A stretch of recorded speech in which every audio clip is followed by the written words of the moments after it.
Hello everybody, my name is Katie and welcome back to my channel, and for today's video I have November's bullet journal. This month I decided to do the theme of ginkgo leaves, and so I drew a bunch of yellow circles on the front page and then drew a bunch of the leaves all around it. And then in that middle yellow circle I wrote the word November in cursive, and that's pretty much it. It's like these leaves are flowing across the screen. But then for my quote page, I just said ginkgo leaf, and then I wrote down that it symbolizes endurance, hope, and duality. And I thought that was pretty cool. So then I just took another yellow circle and then kind of placed that on there to give this page a little bit more color. It took a second for me to figure out where I wanted to put it, but once I got everything situated, I kind of figured out the layout that I liked.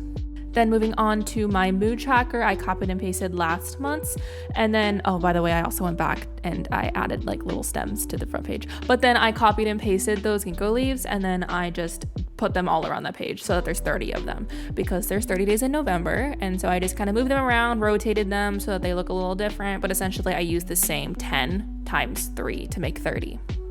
Then moving on to my habit tracker, I also copied and pasted that. And then this month's orientation is very interesting. There is one day on each week, and then the rest of them are filled out. So it kind of looks a little different, but it's also kind of aesthetic in a certain way. But then on the bottom, I put the ginkgo leaves again, and then I did some more yellow circles and kind of just placed them throughout to give that vibe. I don't really know how to explain it. You can see what I'm doing.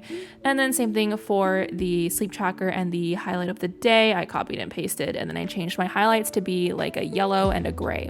And then finally, moving on to my weekly spread, I put ginkgo leaves next to each of the days. And then like I mentioned, there's those awkward one day per weeks. So I used the front page basically and copied and pasted that, and then drew some more yellow circles so that there could be flowing ginkgo leaves on those pages to fill up the space on the front and the back of the weekly spread pages.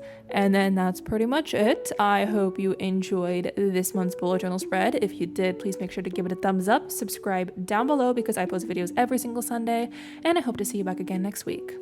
Bye.